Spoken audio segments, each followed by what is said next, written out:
One of the most unexplored and mysterious places on Earth is located in plain sight. It's one of the most majestic monuments of humankind. The wonder of the ancient world hides a secret that scientists and archaeologists still can't solve. This is the Great Sphinx of Giza in Egypt. The huge sculpture of a lion with a human head was carved out of rock about 4,500 years ago. Scientists still don't know the exact date of its creation and are also unaware of who built it and what for. There are many assumptions and theories, but none of them has been confirmed. Most people have seen this majestic sculpture either in photographs or in reality, but almost no one knows what's hidden underneath it. The statue of the Sphinx was carved from a single piece of limestone. It was painted. The remains of color pigment on the surface prove this. In the distant past, the Sphinx looked much brighter and more colorful than what we see now. But even after thousands of years, its greatness hasn't diminished. And by the way, Sphinx is not the real name. It was invented by the Greeks about 100 years or more after its creation. Initially, the Egyptians called the statue Hor-em-Akhet. There are many legends and theories saying the Sphinx is there for a reason. It's like a watchdog that guards the tomb of the pharaoh and the secrets of ancient Egypt. These legends become more plausible when archaeologists discovered hidden entrances at the feet of the Sphinx. They believe that these secret passages are the beginning of the tunnels leading to the halls with treasures. You can find a lot of stories on the internet that claim the Sphinx hides the Hall of Records, a repository filled with ancient and secret knowledge. One of the main artifacts of this repository is supposed to be the records of the ancient mythical state of Atlantis. According to legends, the entire library from this city was moved under the Sphinx. The entrance to this library must be located next to the Sphinx's right paw. Many archaeologists tried to find this entrance, but came away empty-handed. Also, there are many images with detailed diagrams of the underground city that consists of a network of tunnels and chambers under the Sphinx. Someone says there are structures as tall as 12-story buildings hiding underground, but there's no evidence of this. Archaeologists, even after millennia, continue to explore the mysterious sculpture. At the same time, many Egyptians don't want to learn more about the Sphinx. They're terrified of awakening something supernatural. In 1998, scientists discovered tunnels leading to empty caves under the Sphinx. They found evidence of earlier excavations there. It's quite possible that someone managed to find the treasures and take them away. Some people believe Egyptians found some kind of artifact under the Sphinx that has the power of unknown advanced technologies. The artifact is so powerful that it can change the course of history. Of course, most theories are just fairy tales of conspiracy fans, but it's a confirmed fact that the Sphinx hides a system of caves and rooms. There are so many rumors surrounding the Sphinx that it's impossible to understand what's true and what's false. In any case, it's difficult and dangerous to study the sculpture because active excavations can destroy it. And then the entrance to the underground rooms can get blocked by rocks and lost forever. Also, further exploration requires a lot of money, and financing is not always easy to find. But the main reason? It's too risky. There's no guarantee that people will be able to get out of the underground labyrinths. For these reasons, scientists and archaeologists have been exploring this majestic structure for so long. Another famous architectural monument with a secret is Mount Rushmore in South Dakota. Everyone admires the images of the US presidents' faces carved into the rock, but few people know that there's a secret room hidden behind the head of Abraham Lincoln. The architect of Mount Rushmore wanted to carve slabs on the rock with the record of the main stages of the country's history. But his plan was too complicated to carry out. Then he was offered to implement it on a much smaller scale, to build a secret room inside the mountain. The idea was to save this knowledge so that future generations will always remember the history of their country. Unfortunately, the architect didn't have time to finish his work. The construction stopped for several decades. But in the late 90s, the project was resumed. Porcelain enamel panels depicting the history of the US were placed in the room. It's possible that these plates will be stored there forever.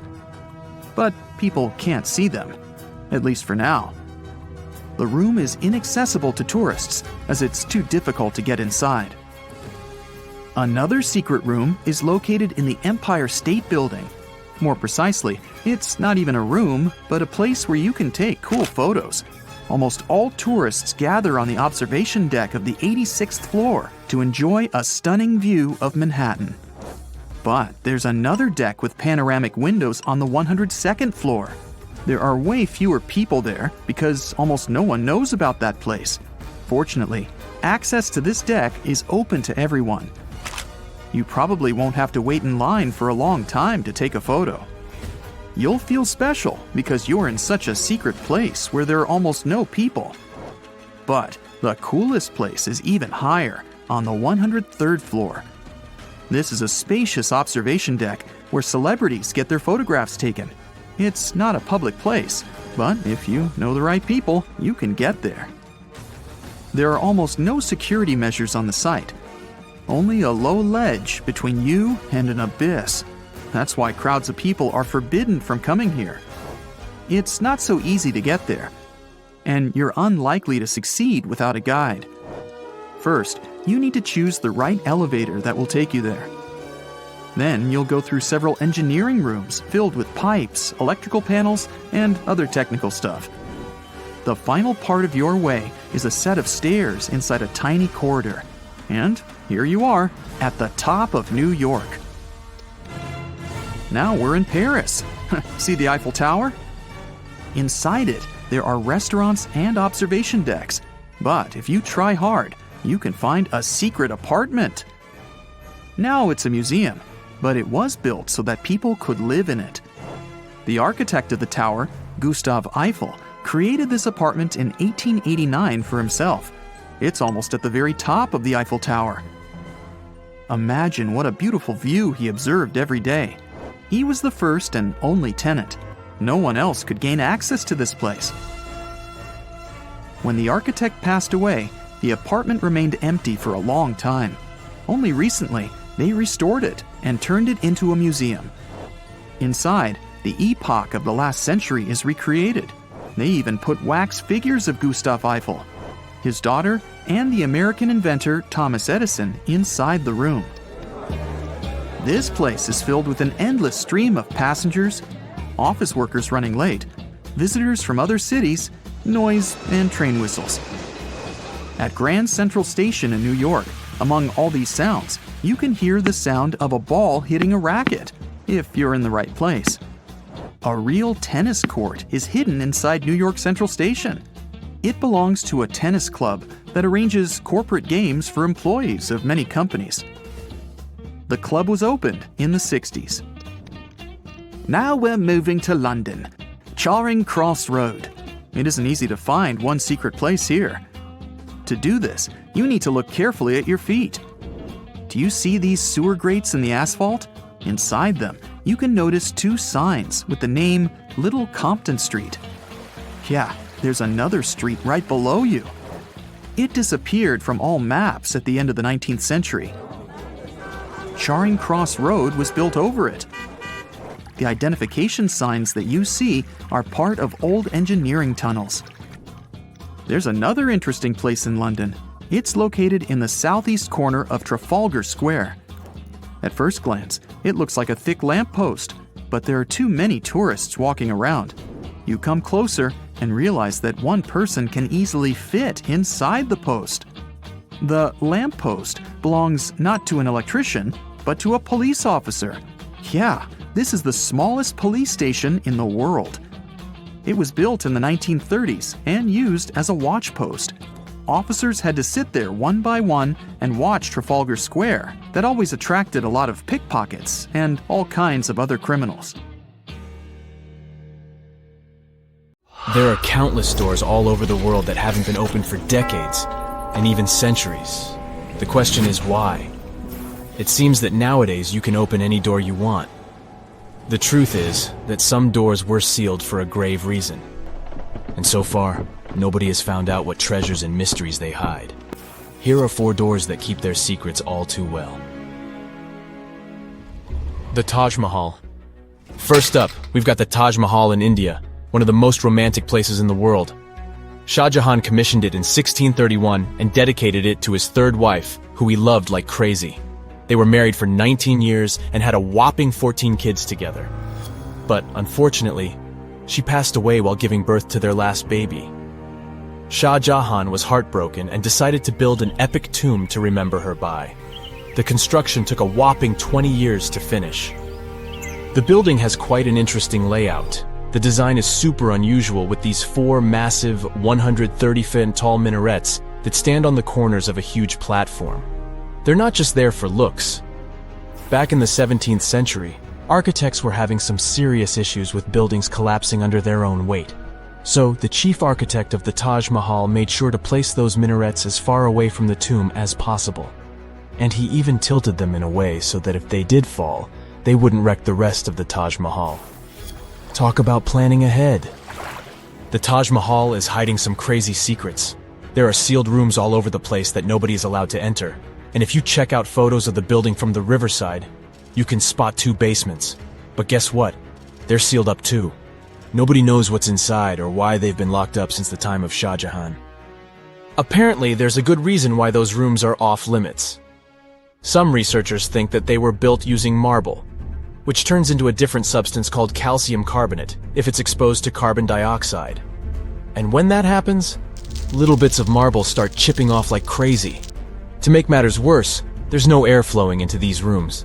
That means that if too much CO2 builds up in the basement, the 4 minarets could collapse. But wait, there's more. Some people think that the body of Shah Jahan's wife can be found in one of these sealed-up rooms in pristine condition. Why not? Who knows what the mysterious rooms might keep? The Great Sphinx of Giza.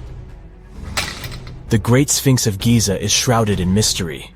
It's not just the largest monolith statue in the world, but it's also a hybrid creature with a woman's head and a lion's body that originates from Egyptian and Greek mythology.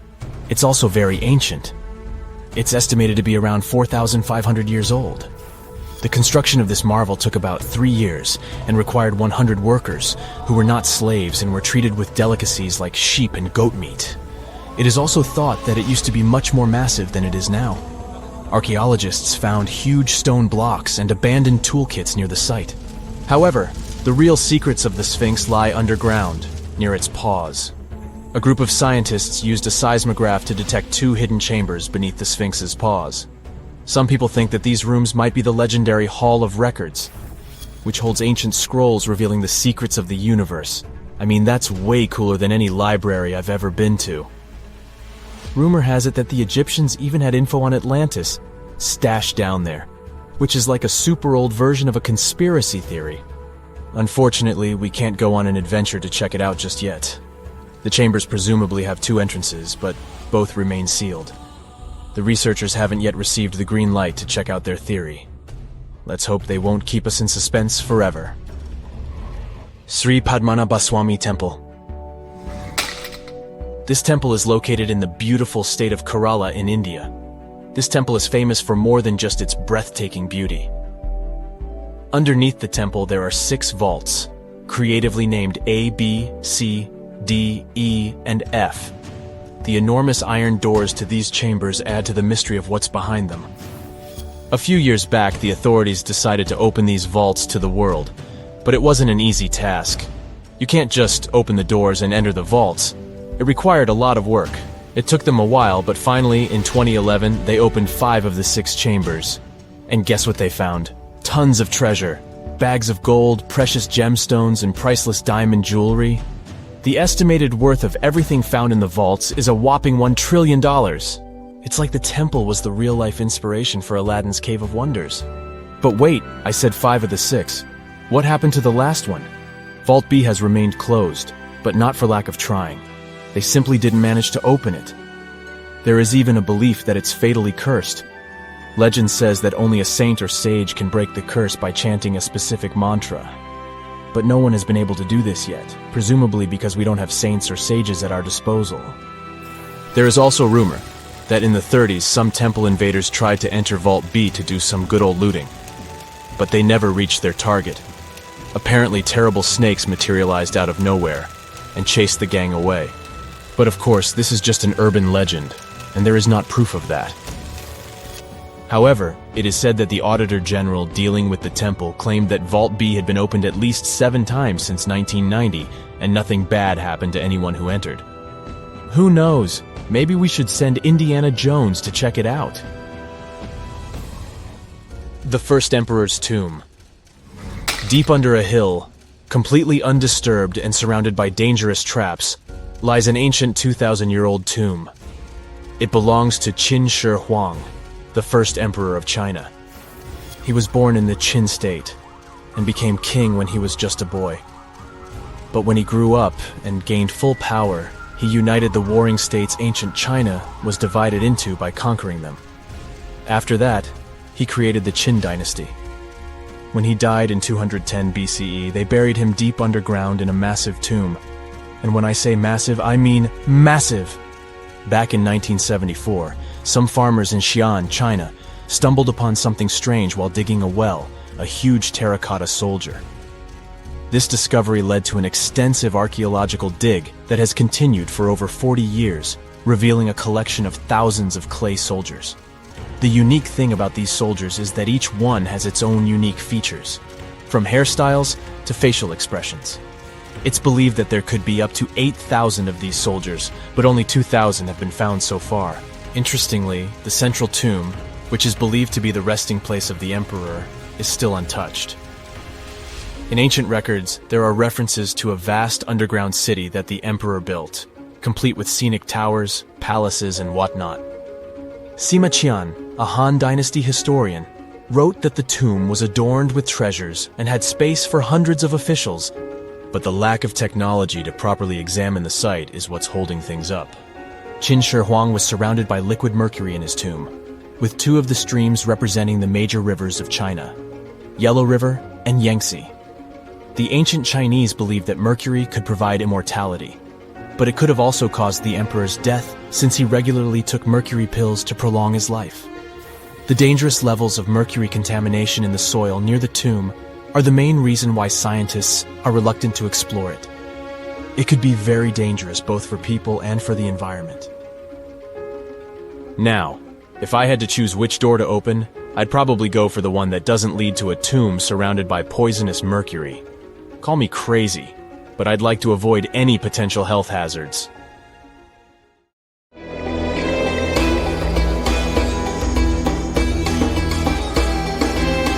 The Great Pyramid was created as the final resting place of ancient Egyptian monarch Khufu. According to legend, French leader Napoleon entered the Great Pyramid and came back out looking shaken and super pale. He never revealed what he saw inside, but whatever it was is said to have affected him for the rest of his life. When Napoleon entered the pyramid, he would have walked through a super tight and ascending passageway. He'd then go through another passageway known as the Great Chamber. This corridor would have been much taller than the previous one and would have cobbles too. He'd then reach the King's Chamber, the centerpiece of the Great Pyramid, which was lined with huge blocks of granite. But it wouldn't have looked as grand as we might imagine. There are no hieroglyphics decorating its walls, as Egyptians only began decorating the burial chambers of pyramids much later on. The pharaoh's tombs deep inside the pyramid would have also been filled with treasures, from chunks of gold to the world's most expensive jewelry. But this would have all been looted a long time ago. The only thing that probably would have been left in there would have been a huge sarcophagus, which would have once contained the king's mummy. He'd also have to walk past the queen's chamber. This room most likely didn't hold any queens though, as pyramids were usually only built for one person. There are mysterious tunnels leading from here. To this day, no one is really sure what they're there for. And that's not the only mysterious and creepy thing Napoleon may have encountered, as stories of pharaohs leaving ancient curses on pyramids go way back. Many pyramids had warnings written on the outside, telling of horrifying things that would happen to those who entered and disturbed the peace. We might not know what exactly Napoleon found in the Great Pyramid that scared him so much, but we know for sure what was found in Tutankhamun's tomb. Tutankhamun was an ancient Egyptian pharaoh who was only 8 or 9 years old when he took to the throne. He became a cultural phenomenon when his tomb was discovered almost completely intact in 1922. His pyramid sits in the Valley of Kings in Thebes, modern Luxor, which is in Egypt. Unlike the Great Pyramid, Tutankhamun's tomb was covered in beautiful wall decorations. The walls told the story of how he would travel to the afterlife through the underworld. Egyptians believed all people would have to take this journey, so they would fill their tombs with objects and paintings to help them get there. There'd also be spells painted on the walls. They believed this would help people pass over to the next realm. The journey would be pretty long, and for that reason, the ancient Egyptians would also fill the pyramids with food. Tutankhamun's pyramid was filled with 8 fruit baskets. They even found something called gingerbread fruit in there. The rooms were jam-packed with furniture, statues, clothes, and staffs, amongst a whole bunch of other things. You'd likely find a lot of clothes and expensive jewelry in the pyramids as well. The ancient Egyptians wanted their ancestors to travel in style to the afterlife. They put Tutankhamun in his final resting place with over 50 pieces of clothing, all of the highest quality. There were tunics, scarves, gloves, and headdresses, and a ton of jewelry. Bracelets, pendants, necklaces, rings, and scarabs for protection were all found inside. Each of them was made of gold or precious stones. There were also fans made of ostrich feathers to keep the old pharaoh cool in the hot Egyptian sun. But the temperature inside the pyramids never actually went above 68 degrees Fahrenheit. The ancient Egyptians developed a super cool air conditioning system that we don't fully understand even today. Tutankhamun's pyramid also contained 130 walking sticks made from ebony, ivory, silver, and gold to help him on his journey. There were 3 chariots hidden away in case he got tired of all the walking. They also put 11 boat paddles inside, but there was no sign of any boat. The pyramids would be littered with the pharaoh's favorite scents and perfumes. During the excavation of Tutankhamun's pyramid, it quickly became clear that it had been robbed during ancient times. There was damage to doors and traces of oils left in empty jars. It looks like someone raided the pyramid for gold and the scents, perfumes, and oils that had been left for King Tut. There was still a bit of perfume, which was made from coconut oil and frankincense, left in one bottle. It seems like Pharaoh Tutankhamun loved board games. There was an ivory traveling set of senet in his pyramid. Although we don't know for sure exactly how to play it, we have figured out it was sort of an ancient Egyptian version of backgammon. It looks like it was a 2-player game where the goal was to knock your opponent off the board. Not really sure who Tutankhamun's mummy was supposed to play with, though. The ancient Egyptians had some rituals that may seem pretty strange to us. For example, they used to shave their eyebrows off if they ever lost a cat. So it's not too surprising they put some really weird things inside pyramids. Archaeologists discovered a collection of mummified cats and scarab beetles in pyramids that date back more than 4,000 years. They were found in the pyramids of Saqqara, which is south of Cairo. They also found a bunch of makeup kits and mirrors inside. Makeup was worn proudly by both men and women in ancient Egyptian times. Eyeliner was the most popular cosmetic. The Rosetta Stone was one of the best discoveries ever made in pyramids. It was found by our man Napoleon Bonaparte and his team. It's a black granite rock that dates back to 196 BCE. It's transcribed in Greek, Demotic, and hieroglyphic. When it was translated in 1822, we got the key to understanding ancient Egyptian hieroglyphics for the very first time. The discovery of Queen Hatshepsut's mummy in 1903 changed our understanding of the Egyptians forever. After she had passed away, her successor, Thutmose III, removed most of the evidence of her reign, so we basically knew nothing about Egypt's first great female leader. She's now gone on to become one of the few and most famous female pharaohs of Egypt. Pharaoh Khufu even had a fully fledged boat in his pyramid. archaeologists uncovered more than 1,200 pieces of a giant boat near the Great Pyramid at Giza. They reassembled the boat, and it's a whopping 144 feet long. It's most likely a solar boat, which was designed to carry the resurrected king with the deity Ra. Fun fact, the Pyramid of Giza is the last remaining of the 7 wonders of the ancient world. The other 6 are the Hanging Gardens, the Colossus, the Temple of Artemis, the Mausoleum, the Lighthouse, and the Statue of Zeus. This pyramid was also the world's tallest man-made structure for 3,800 years, and it's the biggest pyramid in Egypt. It took a staggering 2.3 million blocks of limestone, and some weighed as much as 80 tons. It took an incredible 100,000 laborers and a whopping 23 years to build. Its original height was a mega 480 feet. In 2017, archaeologists discovered something weird about Egypt's Great Pyramid. There's a hidden void that's at least 100 feet long, and no one really knows why it's there or what's actually inside it. The weird void is the first inner structure discovered within the 4,500-year-old pyramid since the 1800s. Scientists used cosmic rays to detect the massive hole, but are still no closer today to finding out what's inside. The ancient Egyptians took a lot of care building the pyramids, and everything was strategically placed and structurally sound, so it's super unlikely that this hole is due to blocks falling over time. Loads of pyramids also contain small model figurines called ushabti. These represented attendants. They believed they would come to life to serve the pharaohs in the afterlife. But it's amazing that all this stuff actually fit inside. There isn't actually a huge amount of space inside the structures. It's mostly just rock. Whenever you hear about ancient ruins, you almost never picture them being suspended somewhere, or just randomly hanging on the branch of a tree, right? In fact, for most of the ancient artifacts we have exposed in museums all over the world, archaeologists did quite an impressive amount of digging. You see, buildings have this funny way of fading away over time if not properly taken care of. Sometimes we need to reuse some building materials, so an older construction may be sacrificed in the process. Other times, houses are abandoned, and once they are exposed to the elements on the surface, like rain or sunlight, they don't really stand a chance. Some just simply crumble away due to good old erosion. So the only way a piece of architecture can survive the test of time is if it's somehow gotten buried deep down. Now, how did they end up buried in the first place? Well, it's quite the comedy of errors.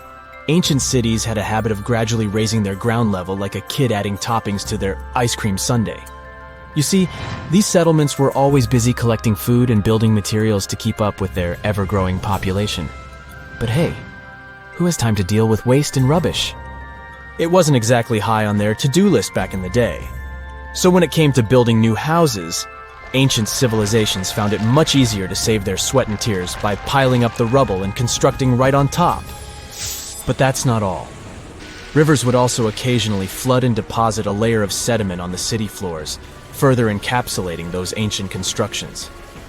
And in those dry regions like the desert, where the wind likes to show off its sand and dust dance moves, you can bet it was a constant struggle to keep the establishments clean. One hilarious example is the Sphinx, which had its head buried in sand until a group of archaeologists unearthed it in 1817.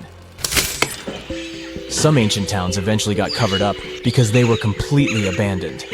With less human activity to control their expansion, plant seeds couldn't resist the opportunity and sprouted all over the place. They gobbled up carbon dioxide from the air and grew, adding more and more bulk to the ground. Those cheeky roots even decided to stabilize the soil made from decaying plant matter, creating layers upon layers of earthy goodness.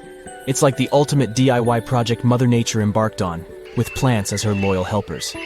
The act of digging into the secrets of ancient civilizations is not just about unearthing a lost world. It's also an epic quest to reveal the hidden treasures beneath layers of history. But how do archaeologists know where to dig in the first place?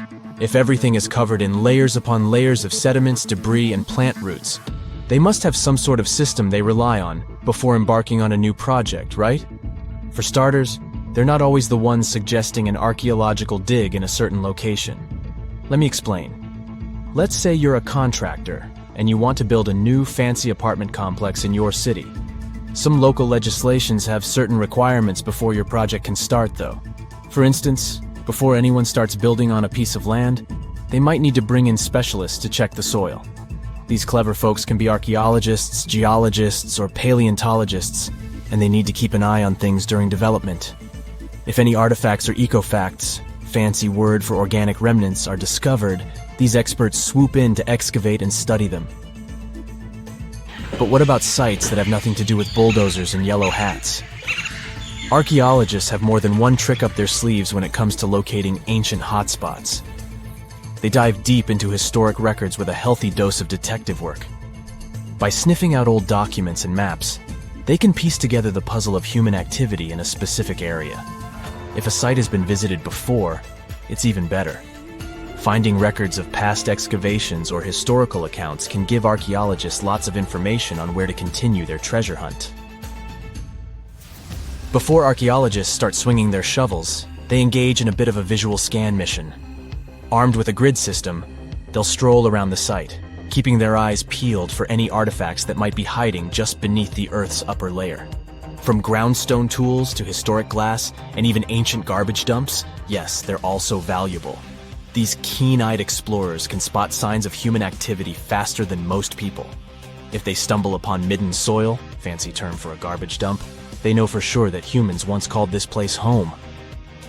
Archaeologists don't just rely on their trusty shovels, though. They have an arsenal of gadgets to aid in their search for hidden wonders.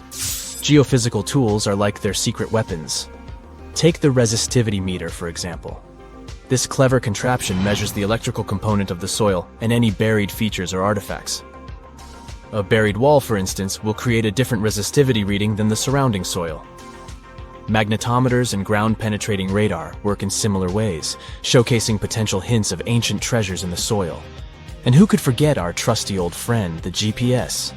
It helps archaeologists map out precise locations, like a high-tech treasure map, leading them straight to their pot of gold. Care to virtually visit some of the most important archaeological sites in the world? Well, follow me. In the United Kingdom, for instance, you'll find this interesting place called Stonehenge. It's one of many henges scattered around, but this one really takes the cake. Picture this: massive ancient stones standing tall and proud, arranged in a funky outer ring and an inner horseshoe, with some smaller stones thrown in for good measure. And guess what? These amazing stones have been around for over 5,000 years. Talk about a serious case of rock-solid longevity. Now, here's where it gets interesting. According to local folklore, the legendary wizard Merlin whipped out his magic wand and poof! He teleported these massive stones all the way from Ireland. Apparently, some giants had assembled them there, but Merlin decided they would look much better at their new location. Others think it's just the ruined remains of an old Roman spiritual edifice. These amazing structures were built by our Bronze Age ancestors. With their simple tools and limited tech, they managed to create this monumental masterpiece. Impressive, right? Unfortunately, there's still so much we don't know about this area. Stonehenge's initial purpose remains a mystery to this day. Sure, there are lots of theories, but scientists have yet to agree on the subject. However, we do know that it's perfectly aligned to catch the sunrise during the summer and winter solstices. The ancient city of Pompeii is an equally amazing archaeological site. Picture this. Mount Vesuvius, a notorious troublemaker, decided to throw a volcanic tantrum and completely covered this ancient Roman city. It turned it into a time capsule, located outside present-day Naples in Italy. Fast forward to the year 1748, when a bunch of adventurous explorers stumbled upon Pompeii. Lo and behold, they discovered a treasure trove of well-preserved goodies: streets, houses, food. Probably a bit stale by then. Blingy jewelry, fancy sculptures, colorful frescoes, everyday household items, and even animal and human remains. It was like an epic archaeological party. From the looks of it, Pompeii had it all. Fancy houses and villas, a massive 20,000-seat arena, cute little artisan shops, hangouts like taverns. And let's not forget the saucy spots like those luxurious bathhouses for some intense pampering. There's also the Sanctuary of Apollo, where people used to gather for their daily dose of worship. And of course, the bustling heart of the city, the Forum of Pompeii, where all the cool people used to hang out. And guess what? Pompeii is so cool that it made it to UNESCO's World Heritage List back in 1997.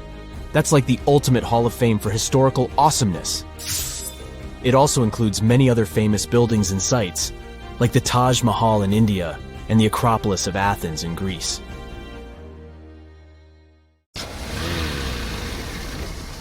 And now we're off to almost 5,000 years ago.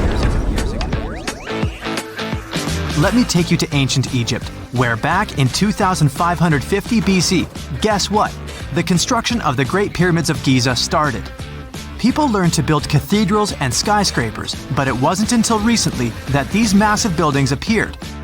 It's still a mystery to even modern scientists how these pyramids were built 5,000 years ago. No wonder they are one of the 7 wonders of the ancient world. They're also the oldest of them and the only wonder of the ancient world that still exists in the 21st century. It must have taken a lot of cooperation to build a thing that massive, even for today's metrics. But the Giza pyramids weren't the first pyramids ever. The first one, called the Step Pyramid, was built around 80 years before the first Pyramid of Giza in 2630 BC for King Djoser.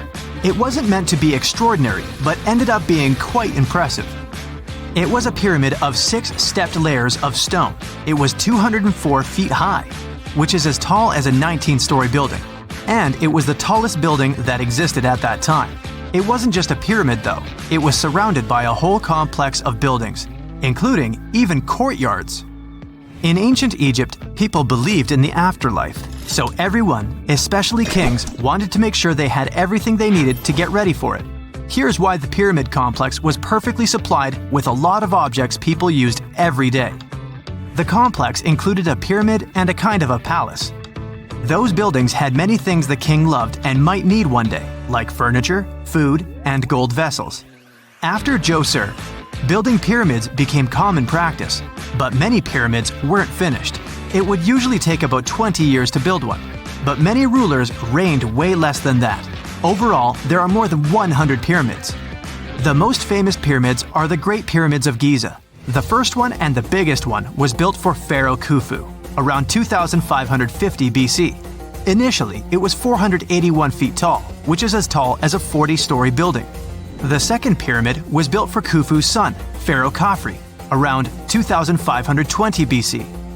It's just a bit shorter, usually standing at 471 feet high, a 39-story building. This is the pyramid with the famous statue of the Sphinx. Sphinxes have a lion's body and a human head. They were built to guard important areas. This one has the head of Pharaoh Khafre and is guarding his pyramid, facing the sunrise. The Sphinx is most well known and is one of the world's biggest and oldest statues. Originally, it had red color and did have a nose. It's still possible to see the trace of red pigment by its ears. But no one knows exactly when the nose disappeared. For some time, the Sphinx was sort of hidden underground, being covered with sand up to its shoulders. Luckily, in the early 1800s, an adventurer with a team of 160 people dug it out. The third Pyramid of Giza is the smallest one, being more than twice shorter. Originally, it was 218 feet high, about the height of a 20-story building. Built in 2490 BC, it was a pyramid for Khafre's son, Menkaure. The pyramids are designed to align with the points of the compass, and their sides symbolize the rays of the sun. But back at the time, there were no compasses. Ancient Egyptians figured out the directions themselves, and with amazing precision. To align the pyramids, they used 2 constellations. Originally, the pyramids were covered in smooth white limestone and had a gold-silver top to reflect the sun. Later, the white limestone was taken from the pyramids by other kings and used for other buildings. Scientists estimated that ancient Egyptians used about 2.3 million stone blocks to build the first pyramid. Each block weighed more than 1 ton. This is the weight of a rhino. Some blocks were even bigger, being almost as heavy as an elephant. 4.5 millennia ago, there was no modern equipment to help build it. There were no machines, no wheels, and even no steel. The only metal available to them was copper. Even today, scientists aren't sure how the Egyptians managed to build the pyramids. There are no records left that would shed light on it. Some even think that Egyptians wanted to keep it as their secret and didn't even record it on purpose. Many believe that poor people and foreigners built the pyramids, but it's not true. Actually, the builders were very skilled workers, and they were fed and paid well. The archaeologists claim that the builders lived in a nearby temporary city and were a highly organized community with a strong leader. Scientists say that around 20,000 people worked on each pyramid complex, and it took about 20 years to build each. It probably was a national project. The construction site was large in resources, and food and essentials were likely to be contributed from all parts of Egypt.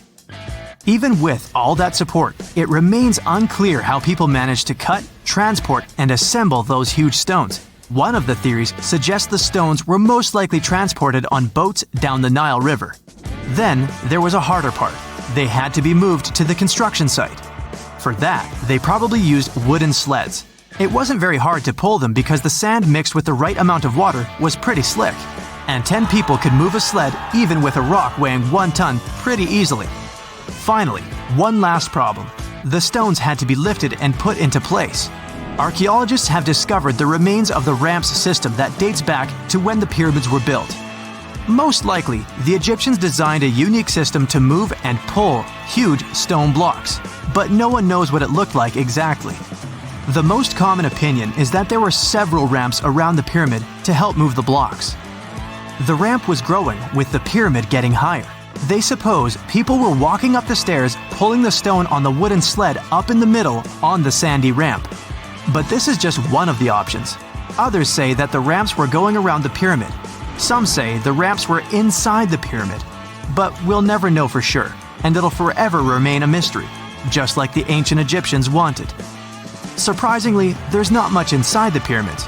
Most of it is just solid stone with very little open space. But let's take a quick look inside the biggest of the pyramids of Giza.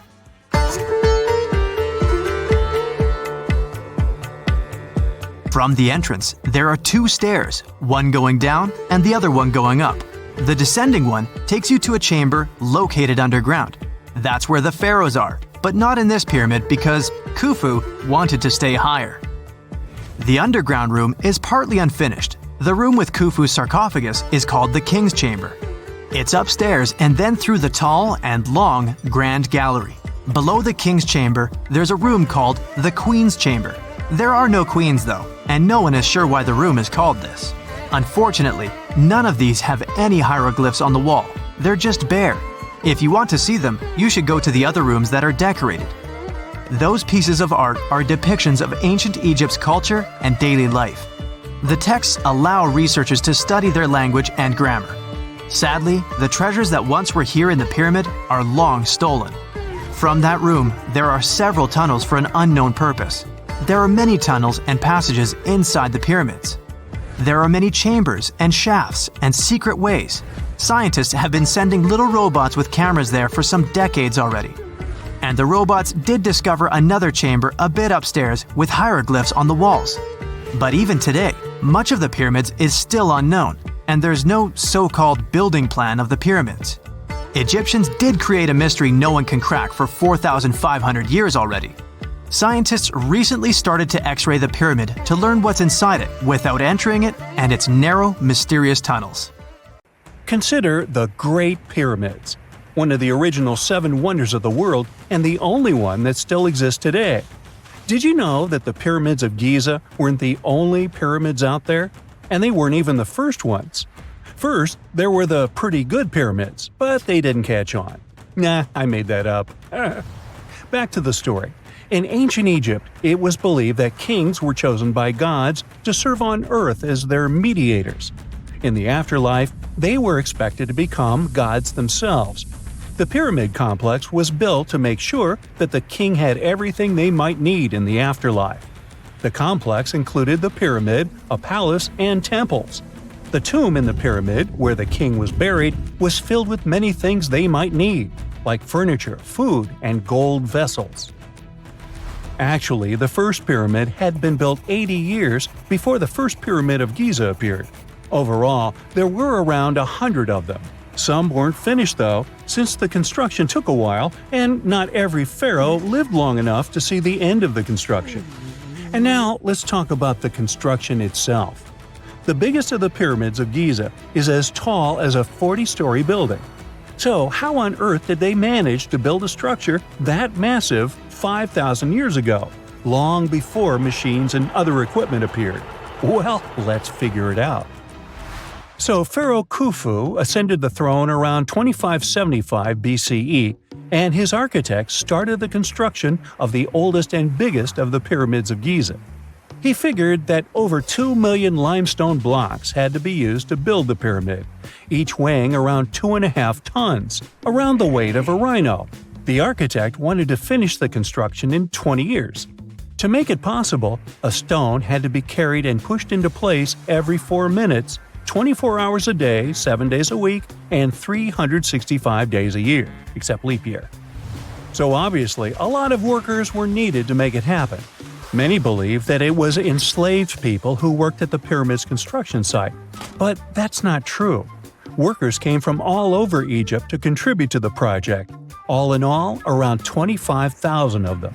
The Egyptians were doing all kinds of work, starting with manual labor and crafting tools to administrative work. They all worked around 10 hours a day. They were housed and well fed, and they were overall living a more comfortable life than an average Egyptian could afford at that time. Supposedly, the builders lived in a nearby temporary city and were a highly organized community with a strong leader.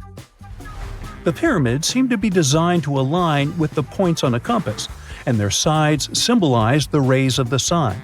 But back at that time, there were no compasses. Ancient Egyptians figured out the directions themselves and with amazing precision. To align the pyramids, they used 2 constellations. The construction site was arranged on the west bank of the Nile River. This also had a symbolic meaning. Just like the sun sets in the west, life sets in the west as well. The second pyramid of Giza was for Khufu's son, Pharaoh Khafre. It's a bit smaller, but this one has the famous noseless statue of the Sphinx. Of course, originally it had a nose. I would tell you what happened to it, but it's still a mystery, and no one knows for sure. Sphinxes have the body of a lion and the head of a human. They were considered guardians of important areas.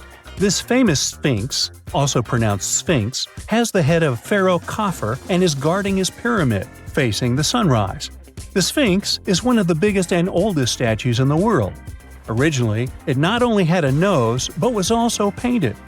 Scientists have discovered traces of the red color of its face.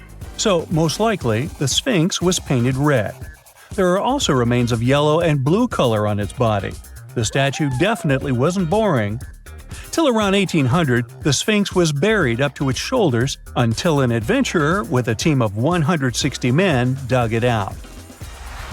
But let's get back to the construction. The workers, of course, needed stone blocks. There were 2 main places where people could get these stones. One source was close to the construction site, but that fossil-lined yellow stone was only suitable for the pyramid's interior. The limestone blocks for the exterior were hauled from 8 miles away on 30-foot-long sleds. Apparently, it wasn't too hard to pull them. The sand mixed with the right amount of water was pretty slick, and 10 people could move a sled even with a rock weighing so much. Surprisingly, cutting off a block of limestone wasn't the biggest problem. When in the ground, it was soft and could be split relatively easy. But after getting exposed to the air, limestone hardens. So the most difficult part was to shape the blocks.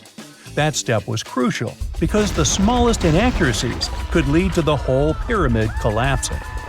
So, okay, those limestones were mined, carried on a sled, shaped, and then what? How could they be put into place? Well, this is still a mystery. Archaeologists have discovered the remains of a ramp system that dates back around the time the pyramids were being built. So historians have come to the consensus that, most likely, the Egyptians designed a unique ramp system to move and pull huge stone blocks. The most common opinion is that there were several ramps around the pyramid. There probably was a central ramp with 2 staircases on each side of it built over the pyramid stones. The ramp was growing as the pyramid was getting higher. People might have been walking up the stairs, pulling up stones on wooden sleds. But this is just one of the options. Other experts say that the ramps were around the pyramid, and some say that the ramps were inside the pyramid. Maybe we will never know for sure, and it'll forever remain a mystery. The exterior limestone of the pyramid was polished with sand and stone until it gleamed.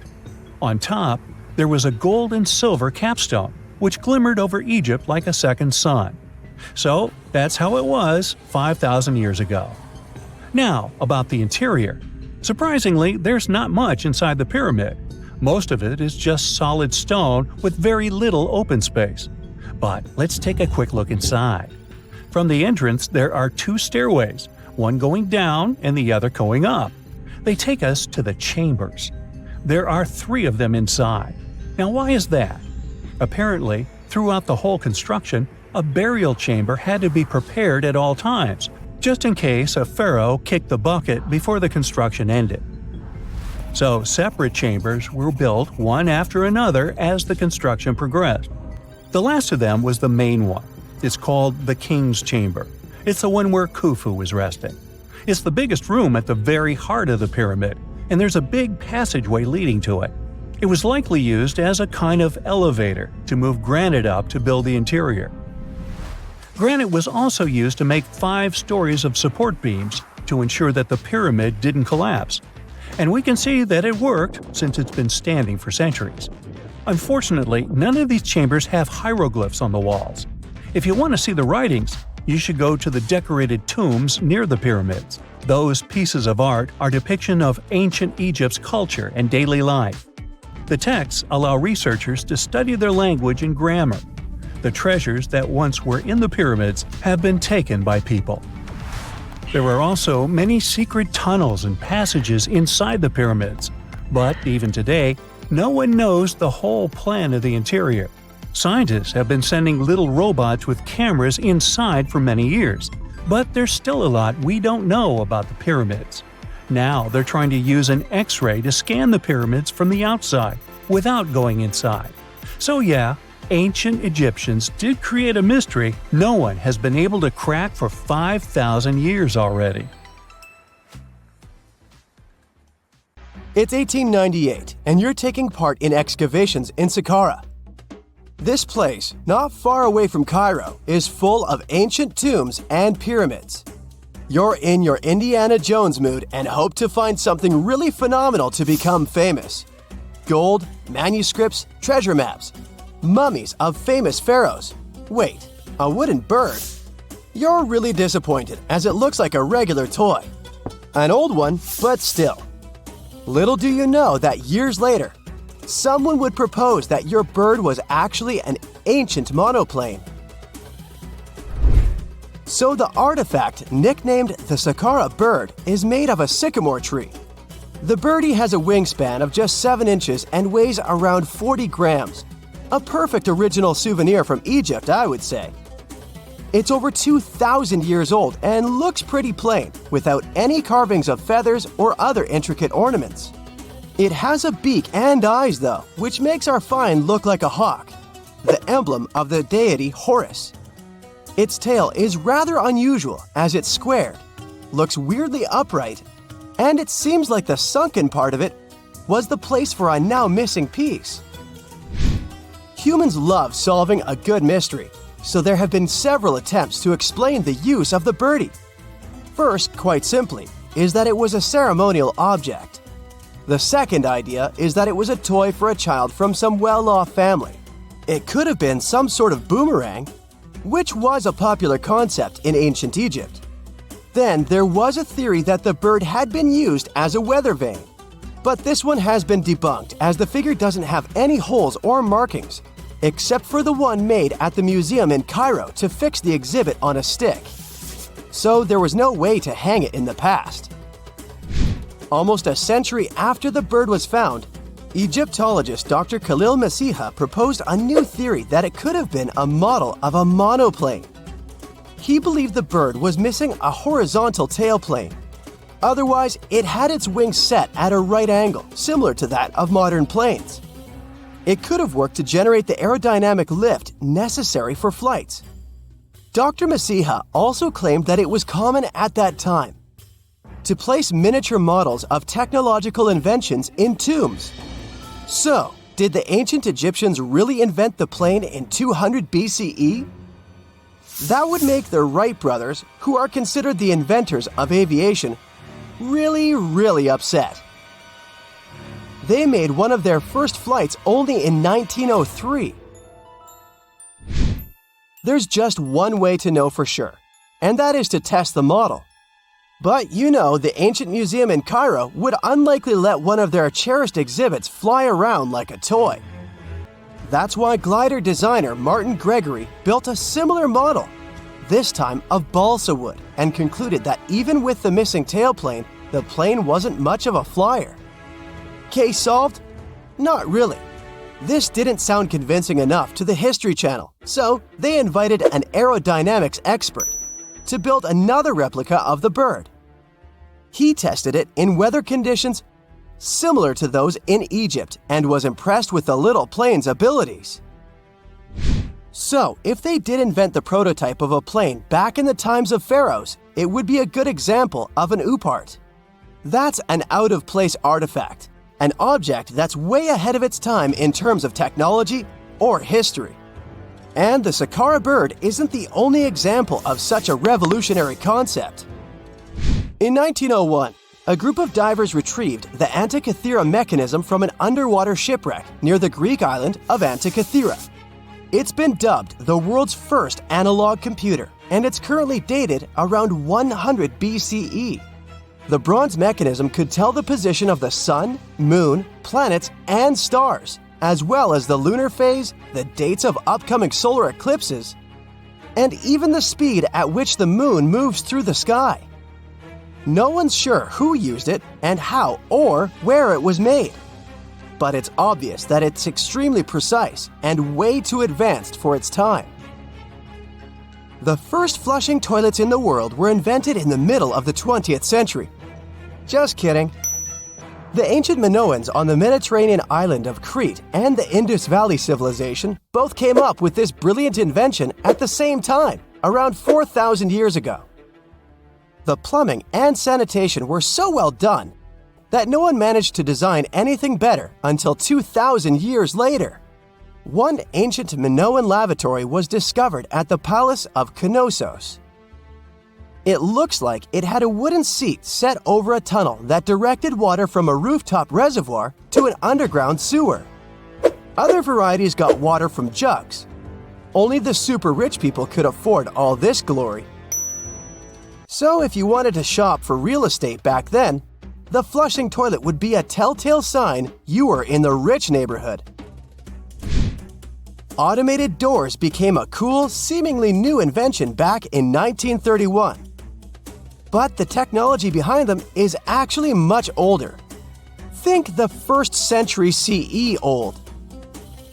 Mathematician and engineer Heron of Alexandria came up with a hydraulic system to open and close temple doors.